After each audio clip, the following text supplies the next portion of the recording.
After years of rebuilding its reputation, CD Projekt Red is finally getting ready to return to the dark future.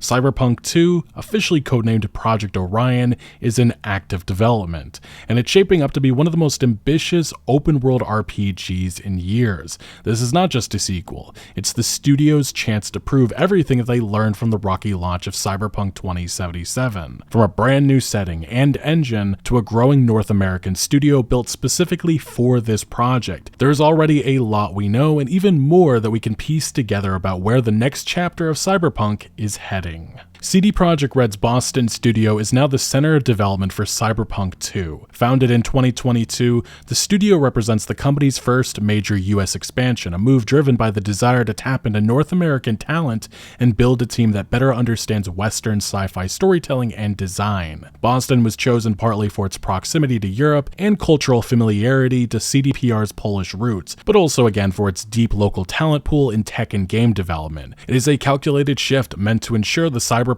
sequel is not just a redemption arc, but a full creative evolution. It also allows the developer to have a studio focused on each of their big franchises, with the Poland office currently in full production on The Witcher 4, likely to be released in the next few years. Many of the Boston studio's key figures are returning veterans from Cyberpunk 2077 and its Phantom Liberty expansion. Game director Gabriel Amatangelo is leading the project, joined by associate game director Pavel Sasko, best known for his quest design work on The Witcher 3 in 2077. Sarah Grumer is the acting lead quest designer after working on both The Witcher 3 and 2077. Igor Sarzinski serves as creative director, helping define the overall vision, and said 2077 was just a warm-up, while new executive producer Dan Hernberg brings production experience from Blizzard and Amazon Games, having worked on Apex Legends and New World. Ryan Barnard, previously of IO Interactive and Massive Entertainment, has stepped in as design director, while longtime industry veteran Alan Villani, whose credits include several Mortal Kombat titles, oversees engineering. On the narrative side, CDPR has assembled an impressive lineup. Control and Dishonored writer Anna McGill is serving as lead writer, joined by Star Wars The Old Republic veteran Alexander Freed and former Insomniac Games associate narrative director Mary Kenny, suggesting the sequel will lean heavily into deeper storytelling and branching player agency. Sasko has put great emphasis on them wanting to make sure that the whole DNA of 2077 and Phantom Liberty's team is preserved and still in this upcoming game. Beyond leadership, the Boston studio is scaling rapidly with dozens of open roles for senior artists, cinematic designers, and combat designers. Job listings have even teased ambitions like cutscenes and movie sequences will be emotional and bursting with action. Crafting mechanics return from Cyberpunk 2077. Open world events, assumedly more than in 2077, will be focused on multiple maps or locations, per a mention of creating breathtaking worlds. Dialogue scenes and gameplay will blend seamlessly together, and lastly, the most realistic and reactive crowd system in any game to date, hinting at next-gen world simulation and AI systems far beyond what 2077 achieved. It makes sense for this to be a focus for the sequel, as Cyberpunk 2077 was mocked endlessly for its lackluster AI systems in the launch version of the game. Over the years, it did drastically improve, but there still is a lot of room for improvement. CDPR has also confirmed that the game will be built entirely in Unreal Engine 5 as part of their ongoing partnership with Epic Games, a move meant to streamline development and avoid the technical pitfalls that plagued 2077's proprietary Red Engine. Whether or not that means this sequel will feel and look very different remains to be seen. Infamously, CDPR struggled upgrading their Red Engine during 2077's development, which contributed to a lot of the day one issues, but even then, Red Engine has gone on to see huge improvements that makes a lot of gamers feel sad to see it go. UE5 also has become notorious for its technical issues, especially its stuttering problem, which has been a disaster the last few years, especially with these big open world games. One can only hope that these issues become a thing in the past long before we see gameplay or a trailer for Cyberpunk 2. CDPR, though, has changed their development approach, moving away from thinking of PC first to instead consoles first. Optimization, no matter what, will be a topic of any UE5 game moving forward. Together though, CDPR Boston, Vancouver, and Warsaw now form a cross-continental development pipeline, with Boston leading creative direction and production on this sequel. It's a move that signals more than just an expansion, it's a reinvention. After the lessons learned from Cyberpunk 2077, CD Projekt Red is not treating Cyberpunk 2 as just a sequel, so much as a clean slate built by a global team that blends the studio's signature storytelling with a kind of AAA polish and ambition that could finally make Night City, or whatever comes next, live up to its fullest potential. Right now, Cyberpunk 2, or Project Orion, does not have an official release date, and CD Projekt Red has made it clear that the game is still in early development. The company confirmed in late 2023 that the project had entered the conceptual phase, with the team focusing on defining its tone, story direction, and technical framework in Unreal Engine 5. It can be expected that most of the innovations made with The Witcher 4 will carry over to this project,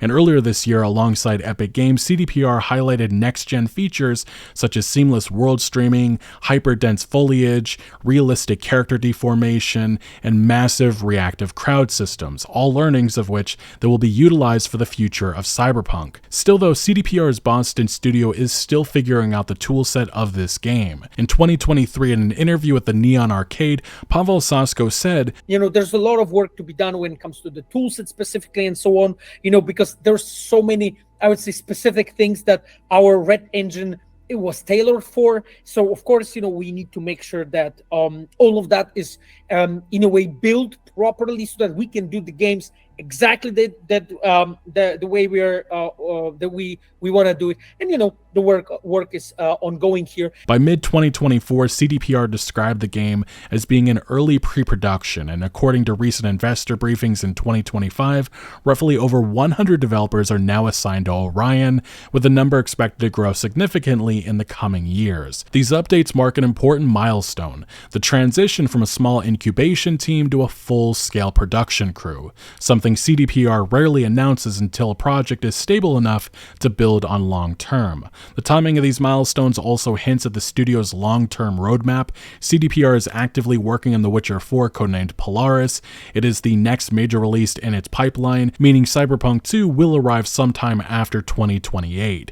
However, the early ramp-up of hiring in Boston suggests that CDPR wants Orion in full production sooner rather than later, perhaps aiming for a 5 to 6 year development cycle, similar to The Witcher 3. The fact that the project already has a full leadership structure, confirmed engine choice, and internal test builds in progress shows it is past the uncertain idea stage and moving towards real development. This development strategy paints a picture of a studio that's planning carefully this go-around, rather than rushing into production as they did with Cyberpunk 2077. CD Projekt Red is building a solid foundation structurally, technically, and creatively before committing to a release window. That patience may mean a longer wait, but it also signals that Cyberpunk 2 is being designed to avoid the same missteps that defined its predecessor. If the current pace continues, we may not see the game until around 2030, but when it does arrive, it could represent the most refined and ambitious project CDPR has ever delivered. Now, when it comes to Cyberpunk 2's setting, CD Projekt Red has not revealed much yet, but we're starting to get a sense of where things might be headed. The team has said that the sequel will take place sometime after 2077, but not necessarily just in Night City this time. Several developers, including Gabriel Amatingello and Pavel Sasko, have mentioned wanting Orion to feel more American, a comment that's taken on extra meaning given the studio's new US base of operations in Boston. Executive producer Dan Hernberg said last year, Cyberpunk is obviously a uniquely American story, and so it's got a lot of punk energy, and it was written by an American, so it just seems right to do it in America. An associate game director, Pavel Sasko, then gave an example of one situation in which Cyberpunk 2077 did not feel American enough. So the manholes, that are covering the roads, right? I remember there was this post about the guy saying that there is this immersive braking bug in Cyberpunk, and the bug was about the fact that the covers for manholes for a sewer were the manholes that you use normally in Europe, in Germany, for a pavement. Those are not manholes that you normally cover in America on the streets. And this is basically like showing you the differences, right? Like when you go to America, there's things like hydrants, where they're placed and how they look like, the street lights, the positions of that, the trash bins, right? They're in the front of the house, right? By the street. In Poland, in Europe, you don't see it almost anywhere, right? Like there is so much nuance. Like Dan, when we talk about it, he calls it like the Americana. Furthermore, CDPR staff mentioned some of the other social commentary that they wish to get right with this sequel.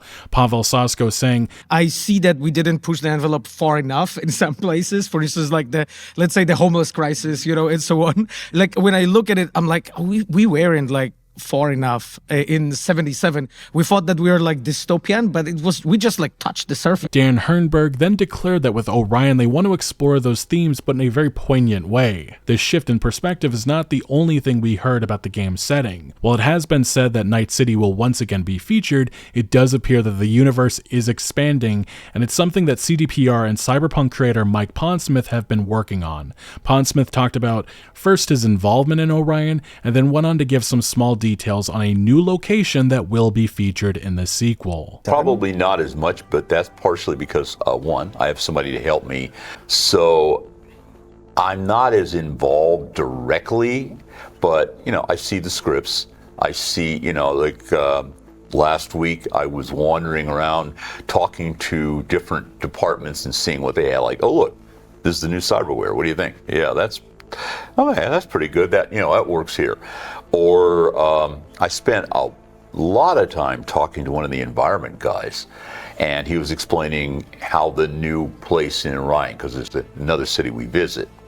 I'm not telling you any more than that, but there's another city we visit, and Night City's still there. But I remember looking at it and going, yeah, I understand the feel that you're going for this, and this really does work. And it doesn't feel like Blade Runner. It feels more like Chicago gone wrong.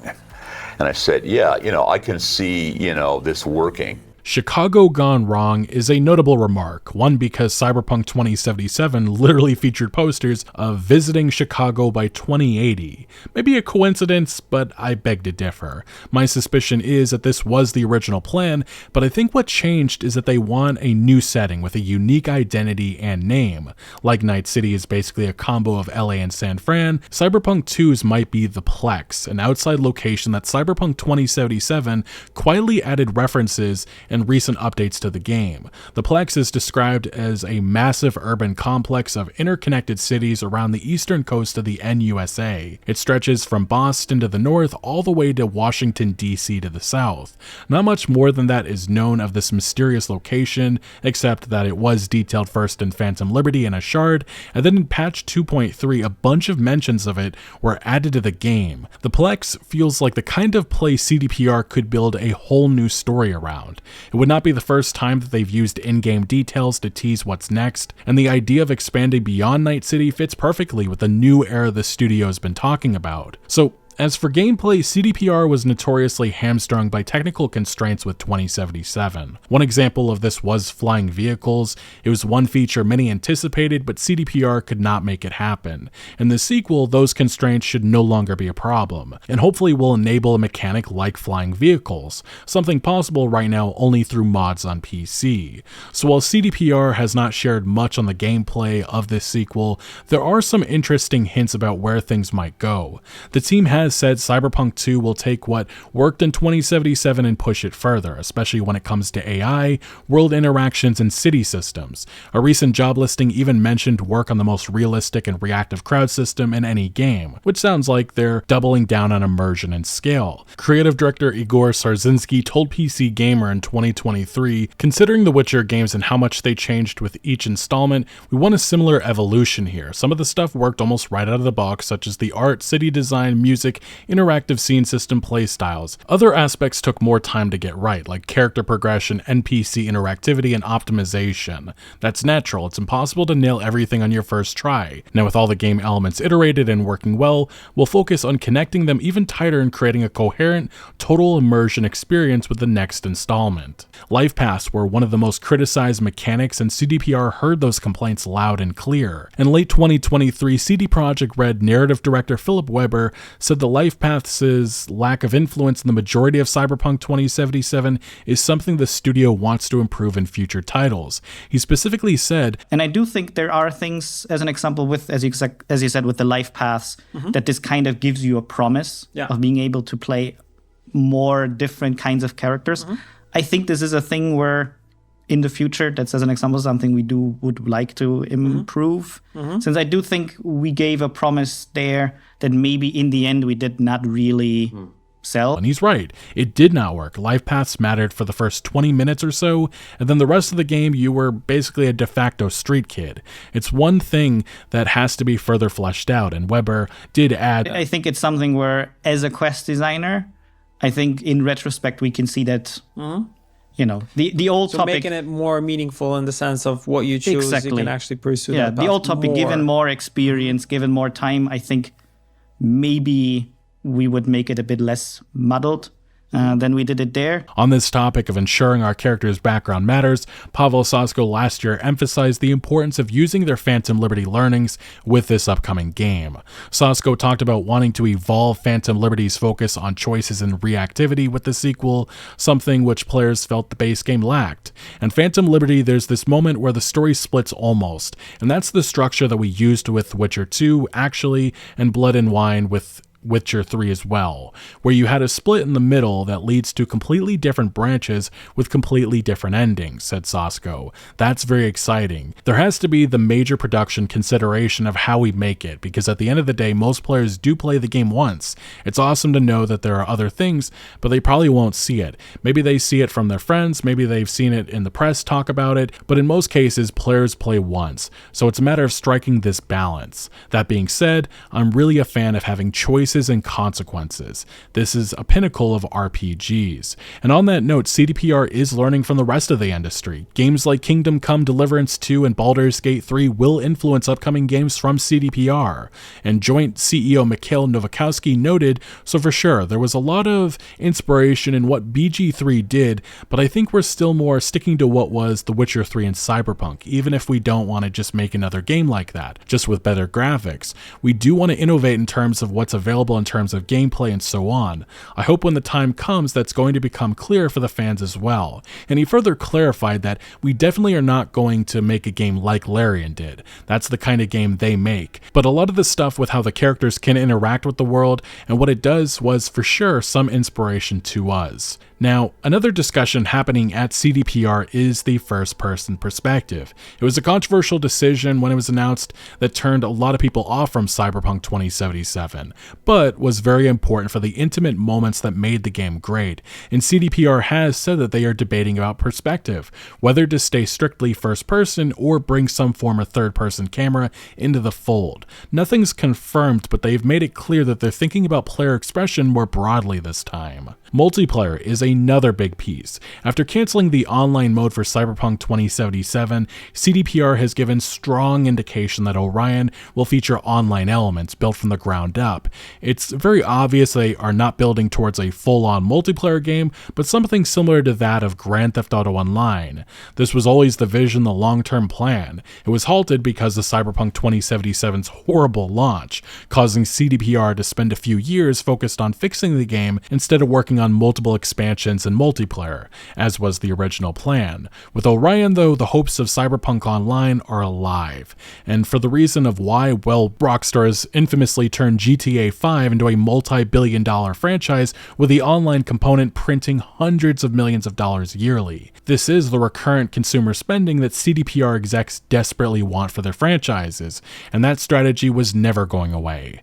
As was spotted in a job listing just last month, CDPR is hiring for multiplayer, seeking someone that will lead your team to develop and optimize multiplayer systems, including matchmaking, and address challenges related to latency, bandwidth usage, and server performance. The wording implies that this will be a major component this time around. So with whatever outcome you choose, it's quite clear that V's story is finished. Between the endings of Cyberpunk 2077 and Phantom Liberty, there's not much room left for our character to return. CDPR is still being mindful of the events of 2077 2077 and what V accomplished. Last year, Pavel Sasko said in an interview with Aftermath, "This is an interesting conversation in regards to what's canon and what's not for us.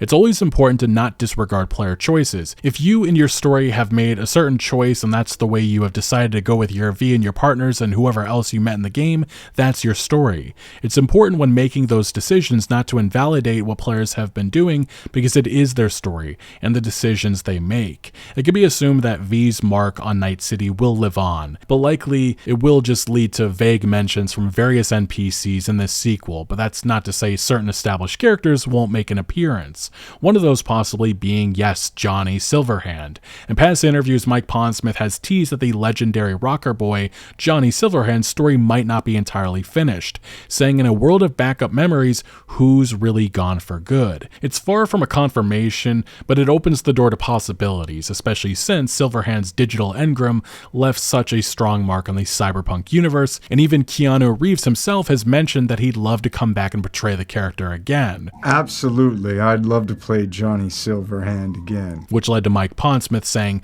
that he should contact him. You know, not that long ago I saw that Keanu would like to find a way to come back from the dead and play Johnny again. I have ways to do that, Keanu. Contact me.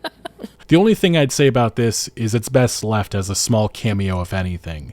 Nobody wants a Palpatine-like situation. And it is worth noting of the big Hollywood talent coming in and playing characters in Cyberpunk as we've now had with Idris Elba and Keanu Reeves, it does seem like a trend that is going to continue. Pondsmith even randomly floated the idea of Scarlett Johansson coming in and playing a character. So I would not be surprised to see that there is another big Hollywood talent attached to the next Cyberpunk installment. But one huge character that did not appear in Cyberpunk 2077 keeps coming up in discussions: Morgan Blackhand. To longtime fans of the tabletop series, he's a legend, the perfect solo, a mercenary that Pondsmith has described as looking like George Clooney, who fought in the Fourth Corporate War and vanished after the Arasaka Tower explosion that ended it.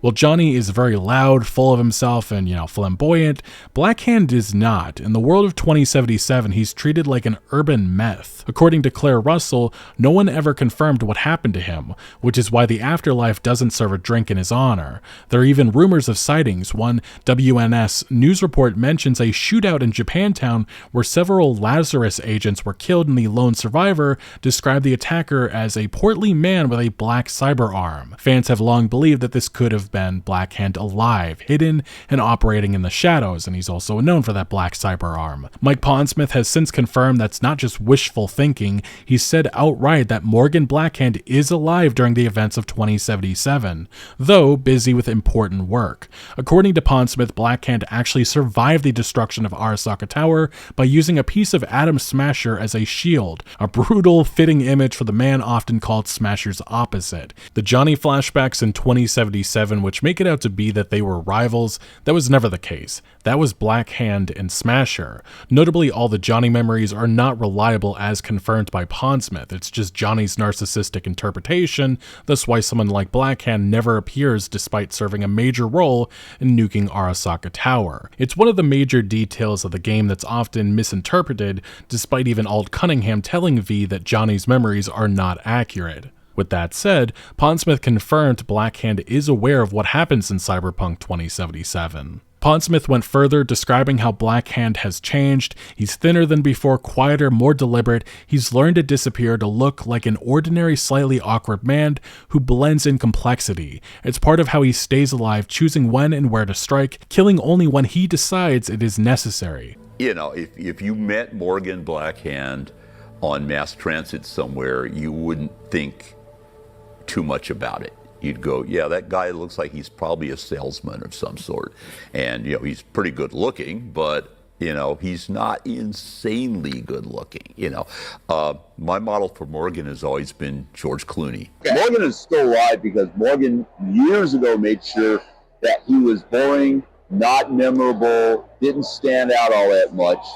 And so nobody really would notice. He'd be like the guy who got in the elevator with you and dropped his briefcase. And it opened up, and you would not think other than, wow, what a goofball, as he pulled out a silenced pistol and shot you in the back 4 times. Morgan figured out a long time ago, yeah, you don't want to be James Bond. Everybody knows James Bond.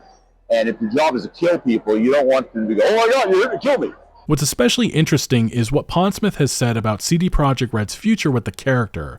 On Reddit, he explained a few years ago that Blackhand has not been cut from the timeline at all. In fact, he is reserved. I have a few things I need to do with him in the timeline before CD gets to play with him, he wrote, urging fans to stay tuned. And just a few months ago, this question about where Morgan Blackhand is actually came up in an interview. And we have a deal, me and CD, which is they don't get to do something with Morgan until, I agree to it. And so right now what's going on is I am building backstory into Red of what Morgan did to get up to 77. And you're going to see him in a couple other places that aren't necessarily Night City, because we're talking about expanding the world a bit. So, everybody would want to see Morgan. What I wanted to do was when he came back, have people go, oh, damn, he's doing that? And one very notable detail that lots of fans have picked up on is the latter part of that statement. And the rumors of Chicago gone wrong, the Plex, seems like maybe we could be meeting a legendary Solo in that new location. Combining the limited information that we know about Orion, it all points to that. But especially based on that Reddit post a couple of years ago, I don't think at all that was the original vision for this character. It's why there is a belief amongst fans that CDPR once planned to include Morgan in 2077 or Phantom Liberty, but agreed to hold back until Pondsmith finishes defining his story in the tabletop lore. Even the original E3 2017 demo quietly pointed towards this connection. When creating V's backstory, players could pick a childhood hero, and alongside Johnny Silverhand and Saburo Arasaka, Morgan Blackhand was one of the options. Yet, unlike the others, he never appears in the final game, and Pondsmith did confirm he is not Mr. Blue Eyes. He has yet to make an appearance in the video game side of things. All of this suggests CDPR is saving Blackhand for something bigger. If Project Orion is about pushing the Cyberpunk timeline forward, there is no better character to reintroduce. He bridges the gap between the old world and the new, a relic of the corporate wars who's seen everything collapse and somehow lived to tell the tale. Bringing him back would not just please longtime fans, it would tie Orion directly to the roots of the Cyberpunk universe, grounding whatever comes next in the legend of the man who refused to die. It also, I think, would be kind of fun to contrast him to Johnny, the rocker boy that loves to kick down the front door and embrace the chaos, versus the calculated mastermind Solo that is far more interested quietly exiting through the back door with the target neutralized. Cyberpunk 2077 still is receiving new content, and while the main CDPR dev team has moved on, they partnered with Virtuous to develop new features, vehicles customization, and quests for the game. With Update 2.2 and 2.3, we have seen this partnership continue, and all indication is that more content is said to be coming. Will it be anything substantial, or maybe say a bigger tease to the future of the franchise? That currently remains to be seen. Although a Virtuous developer's LinkedIn account stated that they were writing dialogue for multiple new side quests, so clearly that possibility does in fact exist. Cyberpunk 2077 also still has a variety of mysteries and ARGs, with many wondering if something like the FF06B5 mystery is wrapped up or maybe not. After the 2.0 update, there was a massive Easter egg that resulted in you being able to play an Arasaka Tower 3D minigame. You had you infiltrating Arasaka, I believe as Johnny Silverhand. It was like the old Wolfenstein games. It was pretty cool, and it had hidden doors and secret levels that could be unlocked that ultimately led to a bizarre waypoint in the Badlands that at a certain time triggered a very weird cutscene of a Ouroboros symbol that was also spotted in The Witcher 3 and a cube that said no future, trust no one, turn back. There's also a monster truck that V can unlock from this, and computer files mentioning a watcher. It's weird but fun, and CDPR has been infamous for secret messages throughout Cyberpunk 2077's lifetime, and it's reasonable to believe that this trend won't be ending anytime soon. Beyond the more Easter egg, secretive side of the game, there's also a number of conflicts 2077 is building towards. This likely will be explored in the sequel to some extent. The fifth corporate war seems like the most obvious. Whether it be the events of Edgerunners or 2077, it does feel that another war between Militech and Arasaka is inevitable, and one has to wonder, could Night City be transformed by a war between these two powers, something that plays out during or before the events of Cyberpunk 2. The last war between the two megacorps happened between 2069 and 2070, also known as the Unification War, a complicated ordeal that had the NUSA, New United States of America, backed by Militech, facing off against the Free States of America, which were being secretly funded by Arasaka. The conflict led to the NUSA nearly invading Night City but ceasing their march after the long-exiled Arasaka sent a supercarrier to just outside of the city, prepared to defend it after a Night City councilman requested protection. Due to Arasaka's intervention and not wanting a full-scale war, a treaty was reached calming things for now. This is ultimately why in 2077, Arasaka is now back in Night City and with a new American headquarters. It's also why Night City emerged as a fully autonomous free city outside the laws of the Free States or the NUSA. Besides this inevitable clash, there's also the looming demise of the Black Wall, which is supposed to prevent rogue AIs from invading the rest of the cyberspace, and this too is soon to break down. 2077 has many hints to this huge threat, from the sleeper power of Night Corp experimenting with AI to control people, to Jefferson Peralez being brainwashed, to Mr. Blue Eyes secretly watching V and long believed to be a rogue AI himself controlling a human body, to the mysterious ramblings and disappearance of Gary the Prophet. There is a lot here, especially Mr. Blue Eyes' involvement in Phantom Liberty, giving credence to the belief an AI invasion is coming. But as you can see, there's some huge storylines that are ready to erupt in the sequel. Whether that takes place in 2080, 2084, 2092, 2100, or beyond that, it remains an open question. Cyberpunk 2 is shaping up to be a bold evolution of the world CD Projekt Red first introduced with Cyberpunk 2077. With the expansion into a multi-city setting, the promise of more meaningful life paths, and a focus on deeper, more immersive gameplay systems, the sequel is positioning itself as both a narrative and technical leap forward. The combination of returning veterans, high-profile new hires, and a dedicated US-based studio demonstrates the studio's commitment to building a game that meets the expectations of gamers while learning from the past missteps. While an official release date is still years away, the milestones already achieved, from pre-production progress to advanced world-building tools and hints at multiplayer and reactive environments, signal that Cyberpunk 2 is being carefully crafted to deliver a richer, more dynamic and ambitious vision of Night City and beyond. For fans of the franchise, it promises not just a continuation of the story, but a reimagining of the Cyberpunk experience for the next generation. Anyway, Cyberpunk 2 is poised to have massive expectations, and a lot of people are going to be discussing the many different ways that the sequel could move things forward. Are you hoping to see characters like Morgan Blackhand or maybe Johnny Silverhand return? Let me know your thoughts on everything Cyberpunk 2 down in the comment section below, but thank you for watching. Make sure to leave a like if you did enjoy this video, or if you found any informative value. Consider subscribing for more videos like this, and I'll see you later. After